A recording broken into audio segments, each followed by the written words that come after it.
Hello again, welcome back to Little Melto channel. Now we're going to have a quick look at the MAKITA DT171, or what's known in America as XDT16. That's in the US of A. Why it got a different listing, I don't know, but it did. So let's get on and get some specs read out on this one. It delivers 180 Newton meters of torque, or 1,600 inch-pounds. In speeds, it delivers in first 1,100 RPM and 1,100 impacts per minute. In second, 2,100, 2,600 impacts per minute. In third, 3,200 RPM, which is 3,600 impacts. And in fourth, it delivers 3,600 and impacts is 3,800 impacts per minute. I decided to buy a bare unit which only cost me 150 quid, and it came in this cardboard box here with a belt clip, which is reversible of course, left and right. I just haven't fitted it yet. Leave that over there. You got the instruction booklet, another booklet for safety warnings, and another booklet to register it online, which I think the warranty is 3 years on it. Now, let's start off and let's have a quick run round all this thing here. See what's all got on it. We start off with the usual 1/4 inch chuck, but unfortunately the 1/4 inch chuck on it, you have to pull it forward to actually insert the bit in. That's typical MAKITA, that. And some of the other brands are still doing it. We prefer the type we just push it straight in. Anyway, we haven't got it. There's also 2 ball bearings inside the 1/4 inch chuck, you see, to help grip it and keep the bit in place. So if you try to pull it out, it shouldn't pull out through. Let's move on. This white bit round here is a bit that glows in the dark. It's rubber, and it does actually glow in the dark as well. And of course you have a plastic cover on here so that you don't burn yourself when this bit here gets really hot, and it does get a bit hot. And of course here at the sides we have, if I pull the trigger, we have 2 lights on here which are very bright. They do cast a little shadow, but it's only tiny, and I must admit the lights are very effective. And they stay on for 10 seconds. They are protected inside here with a bit of rubber, but not all the way inside. There is a piece of plastic there covering it over. So they are pretty well protected. So on top here, the rubber doesn't start until here, but the sides are actually well protected on here. Of course the rubber itself goes all the way to the back here as well. And the rubber itself is actually quite grippy on this one. I have noticed this. It's good quality rubber. The only problem is with the good quality rubber, it is inclined when you get the grippy stuff to wear out a little bit. But however, it should last a long time. So moving down, we've got nice rubber on here. And of course when you put the impact into your hand, you notice something straight away. This thing fits. I've got small hands and this fits in my hand straight away, no problem at all. Now the trigger on it is the usual MAKITA trigger. You pull it on so far and then it hits hyper mode, like this. I've asked MAKITA to stop doing it, but they won't listen to me. So anyway, we'll move on. Now, left and right. Left and right is adequate. It's brilliant on this, and it doesn't really get in your way either. It's just right, to be honest with you. And of course, moving down the handle, rubber on the way down, till we come to our mode selector. Now, the mode selector, there's a lot going on here. I'm going to explain this bit by bit. To start with, the mode selector down here is where the light switch is, which we're going to switch off. You press it once and it switches the light off. If you press it again, does it come on? Yes, it does. Press it again, it comes off. It's not got a mode to keep the light on though all the time though. Bit disappointing, but that's the way things go, because it would be nice to have that. Some of the newer impacts and drills have got this facility that you can leave the light on if you want and use it as a little torch. It is a good idea, but they haven't done it on this one, so fine. And of course we have loads of rubber and everything going around here, and this is where you would put your belt clip, on here or on here, depending if you're left and right. Now we'll move quickly back to the mode selector. The bit I didn't mention, because it would just get too confusing, is up on here, deactivate it again, there is a button up on here which you can actually control the speed mode on it, but it also can do more, and more about this later. So at the moment mine is set just to do the speeds, on it. Don't know if this is coming out on camera. I'll try and bring it forward a bit. Now you can see that. What we want now? There, right, we're on third. By back out fourth. And it's just this little button underneath here. So we'll explain more about actually programming it and differences in the modes on this side here, because we're not on with them yet. I'll do them later in the video. Let's test this for power. This is a 32mm bit by DeWalt, and let's see if this thing can take it down there flat out in its 4th speed. Okay, we'll go in here.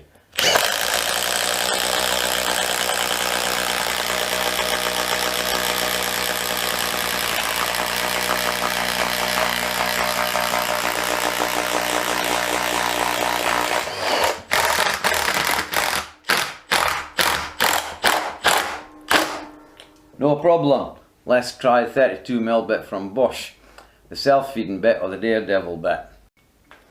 Okay, here we go.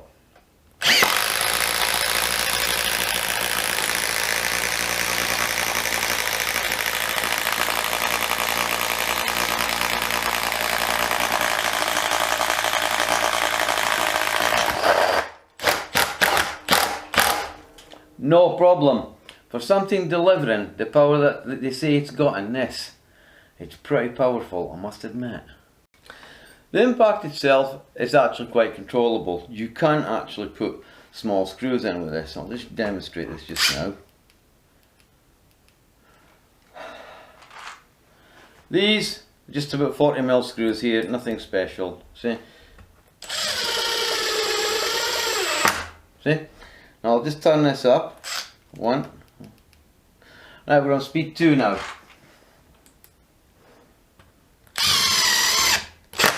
No problem. But it's better suited for bigger screws. See? So let's amp this up a bit. Let's try some other sizes out. There just now. So we know we can put little screws in. Now we'll do them big screws, if you like. Now, the bits I'm using are V5. These here are 50 by 5 or 2 inch by 10 gauge. Had to think there. So, we're on 2nd speed. Today's it come off too quick. There we go. It's always the same when you try to do videos. Things go wrong. We won't try that again. So how controllable is it if you put it on speed 3? This is where we get a big jump. Between speed 1 and 2, and then when you jump to speed 3, you get a massive jump, and I will do it just now. Okay, and watch the difference in speed. It literally flies them into place. You see? And it is actually quite controllable at this size. But what I've found is with this impact, the faster it goes, the smoother it actually is. If you're using the lower speeds, it seems to vibrate a bit more, but when you use it on bigger bits like these, it doesn't. It's very smooth, and you get quite accurate with it, but you've got to be quick. But what I was doing there, I can't do that in speed 4. It is unbelievably quick, but how is it for putting bigger bits in? Okay then, we'll have a look at that just now. Now, these screws here are 6 by 100mm or 4 inch by 12 gauge, what do you think? So how do they cope on speed 3 putting these in? Now this is speed 3 I'm doing this on. Let's amp it up onto speed 4. Here we are, we're on speed 4.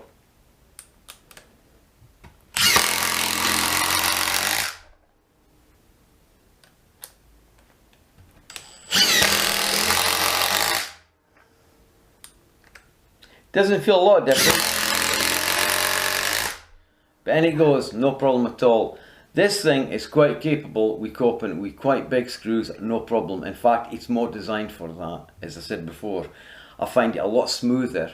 if you actually use it with bigger screws. Small screws, it does them as well, and it's got controllability over them as well. So I am really impressed with that side of it. This is turning out to be a very, very nice impact. Now we've had a bit of a play just putting in some screws. Now we're going to now have a look at the first mode on here, which is a symbol of a screw. I will show you this all closer up later, but right now this is the one I want to work on because this is the first one to do with wood.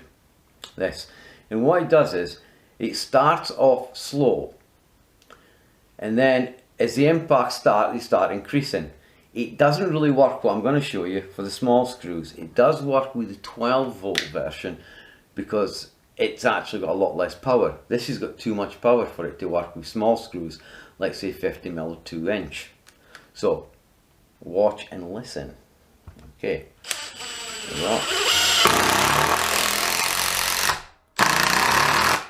See? And that's how it actually works. But what I'm showing you here is what I found. It has a little trick to it.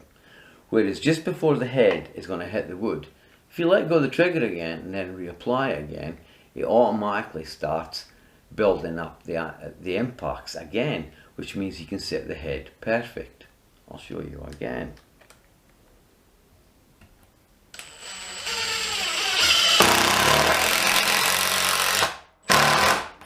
See? And you can put the heads directly where you want them. You could say, well, you could do that anyway going in quite fast. Well, yes, I suppose you could, but I find this method a lot easier. Oops, it is, bump off. See? And it gets there no problem at all by using this mode.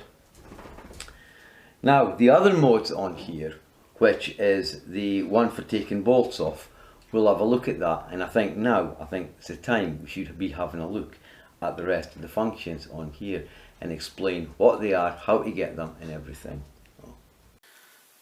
Now, if we look on here, if I press the trigger and then push the button which is above the trigger, which is your select mode, it automatically selects over here. And if I keep pressing it, it changes the speeds over here. Now, to actually set this is how we actually set it. So suppose we wanted it in, say, third. What you do is, you would then press the selector, like so, and you would press this button down here. And that's going to be rather awkward, this, because this finger's got to get in the way. So what I'd do is that, once I've done that, there we are, it's done. Yes, it should be anyway. Yeah, it's done. So, if I then, say, press this over here, like so, that means I'm in that mode I was just using just before. You see? Now, if I want to go back to speed 3, all I've got to do is that, and it automatically does that. And if I want to go back to that mode, I press it again, and it automatically selects this mode over here. But if I move it and go to this mode here, you see, watch what happens. It goes back to speed 3, because that said that is the defined one. You do that and it goes back to there. It won't go back to there. So in other words, you can move this actually around to which one you actually want. So if I do it again, we go back to speed 3, and of course we go back to that one. I think you're getting the idea now. Of course now, when I press it again, it'll go back to speed 3, and it'll go back to on there as well. So in other words, let's put it back up here. But if I press the speed selector and do this, I can automatically select 2 speeds that way. Whatever I press as the second button makes it that actual button. Now, you've had enough of this mode, you don't want to use it anymore, you want it back to speed mode. So how do you do that? You press this button here, up on here, I'm trying to get my fingers out of the way, and then you press the light button and you wait till it flashes. There you go. Now by rights, it's back now to that mode there. See? But what happens if you wanted one of these as a defined button? Okay, then we'll move this along, we'll come to here. If you want this to be a defined button, you press this, my fault.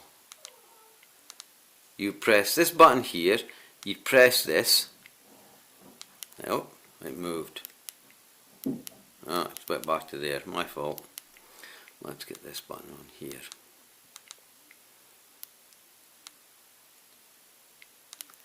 Oh, it's moved again.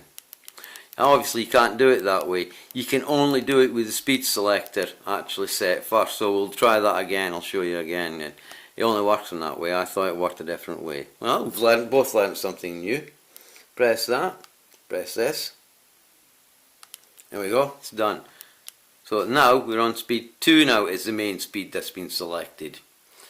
And of course we come over here. We'll select this one. Speed 2, and then we go back over there. So now we both know now how it actually works. And of course, to change all this again, supposing you decided, well, I don't really like speed 2, I want to have it on speed 3. You see, what you'd have to do is press the selector up here again and press the light switch, cancel it. Now it's all cancelled. Now we're back to there. So you'd select speed 3, whatever one of these you wanted. Supposing you wanted that one there. You see? Are we back there? Yeah, no we're not.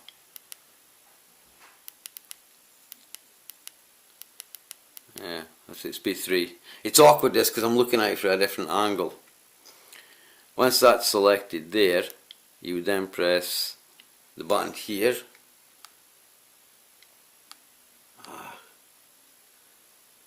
There you go. Unfortunately it moved on to speed 2. It's very awkward for this. You want to try working this for the other way around. And yet again, you press the one you want and then it's selected there. You see? And that is how you actually set this up. So what are these modes actually for? Well, these two here, these two, actually work quite well in metal. And I'm going to show you this now. If you remember, the wood mode, that started impacting slowly and it built up. And then you see me stop it and then rebuild it again and put the screws in place. Well, this also works a different way as well. If you actually read up on Amazon, it actually kind of tells you that you can do this with it. I'm going to show you what that is now.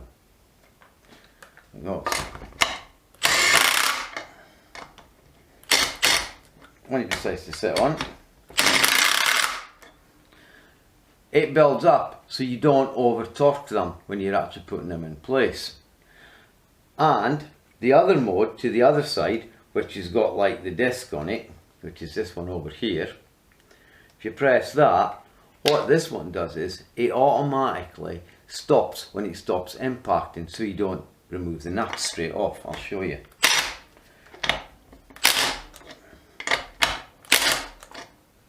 Perfect. Now I'll show you again. I'll just run through all the modes again. We're back in that slow start mode. It'll fly them down in place. This is a nut and this is a bolt here. Watch what happens. You hear it build up. You hear it build up again. So to undo them, you just move it over there, and then all you do is, whoops, wrong way. See, stopped it, no problem at all. Straight away. And I over tightened that was quite tight on there, and it still blasted them off. This has a lot of power for a, you could say, a woodworking tool. What I'm showing you here is the first mode there, which they call it wood mode. It used to be called A mode on the 12-volt one. It was absolutely brilliant. It had umpteen little different functions you could use it for. And as you've seen here, I used it to tighten these down. So it also works with machine screws as well. Now, we're coming to almost the end of all these lovely little features on this blue side across here, what it's got. We now press it again and we go to T1. So what does this do? These are self-tapping bolts for steel. These are rather large ones. I'm not using the small ones because this has got this much power, it actually breaks them. So, I'm going to use these ones in here like so. The idea behind this mode, which is T1, is it drills through, and when it goes through and meets resistance, it lets go with a few impacts and then it stops dead. So let's see if it's going to work with this one. I'm just going to use previous holes because it's quicker to go through. The finger is still on the trigger, like so. and it stopped dead. We'll try that again just to test it and make sure it wasn't a fluke. There we go. So what happens if we try drilling through one without a hole pre-done? Let's try it and let's see how long it takes. And it stops it dead, you see there. So you'd have to pull the trigger again to actually get it to go down. So what's the next mode for then? The next mode, which is T2, the idea behind that one is it keeps on impacting, but I think it builds slowly. So let's try it out. See what happens. No, it just does it at a reduced speed. So we'll do that one more time. See how we get on with it. We'll come down here so you can see it better.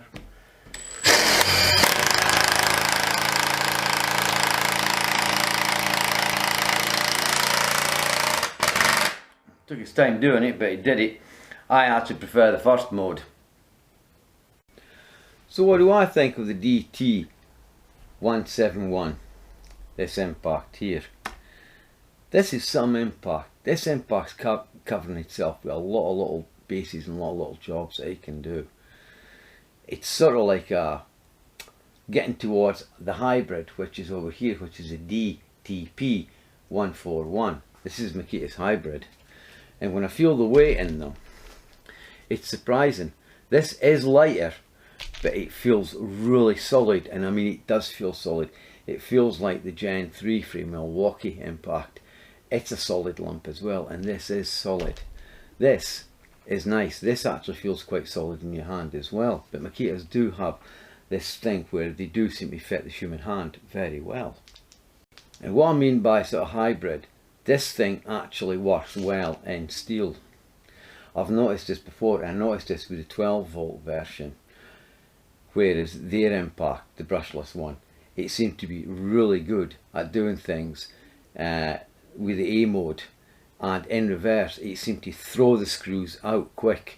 That's where we broke most of the screws or ripped heads off them or stripped them out, because the thing was so powerful in reverse. This might have the same, but it doesn't sound any different in reverse when you actually pull the trigger.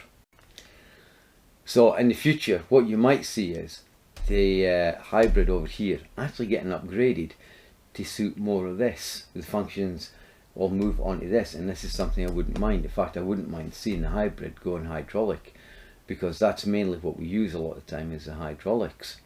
But at the same time we also still use conventional impacts, and this is one that we are going to be using, because this is going straight into the emergency toolbox, because that's where it's going to be living. The impact itself has actually surprised me on how well it controls itself. I know it might only seem like 180 newtons, or what was it, 1,600 inch-pounds. It might not sound a lot, but the speed that this thing's travelling at, and you've seen it yourself, the 32mm test, it did both. It did the Bosch one, the self-feed, the Daredevil bit. It did that, and it did that relatively easy. So it has got power there. It's not a little weakling, and it is also controllable, although the speeds down at 1 and 2 are a little bit on the slow side, but it gives you the controllability to put your small fasteners in. And even moving it up to speed 3 you could cope with if you go up to thicker diameter on the screw, and it would just slow it down a little bit more to give you that edge. But it is well controllable. The only problem that I can see happening with people is when it was reviewed, I noticed it there, they didn't explain a lot of detail about the functions mode, and also the pull trigger, this mode up here. They just seem to say it does this, it does that. They might give a quick demonstration on it, but basically speaking, to add this in on a video and get it right and actually explain it in that bit better detail is hard. I mean, even I made a mistake. I thought you could press the blue side and actually have that as a defined key. It doesn't. It wants to do a defined key, which is the little green light that lights up, and it wants to be in the speed mode. And then you select over here which mode you actually want, providing you don't touch any of them and just use the button up on here. It automatically selects around them, and that's one of the big problems with it. You've really got to sit and you've got to read the instructions. It actually took me I must admit, 2 and 3/4 hours to actually get genned up on it. But the button I was looking for was the light button, and I'll explain this to you again. If you want to cancel off all your modes and just go back to controlling the speed with this button up here, what you've got to do is you've got to press this button here, on here, and then press the light button down there and wait till it flashes, and then that's you back in speed control mode here. So then you can go back again and actually do your modes again and set them up how you want. And I didn't know this. That's the button I was mainly looking for. That's like your back button or your reset button. Once you've learned that, it's so simple after that. You can actually play with it, and even if you make a mess of it, it doesn't matter. Just press this button up here, press the light button, and wait till it flashes, and that's you back to normal again. So anyway, I'm actually quite looking forward to actually seeing what else we can do with this impact here. I am impressed with it. I like the feel of it. I like the way it handles itself, and it's got to be quite interesting to see what we can get up to with this impact. My sons, well, I'm afraid to say they're going to have to learn how all these buttons work on here, and I can see a few little catastrophes there anyway. Anyway, my name is Milton. Thank you very much for watching. I hope you've enjoyed it, and I'll catch you the next time when I don't quite know what I'll be going on about, because I never do know.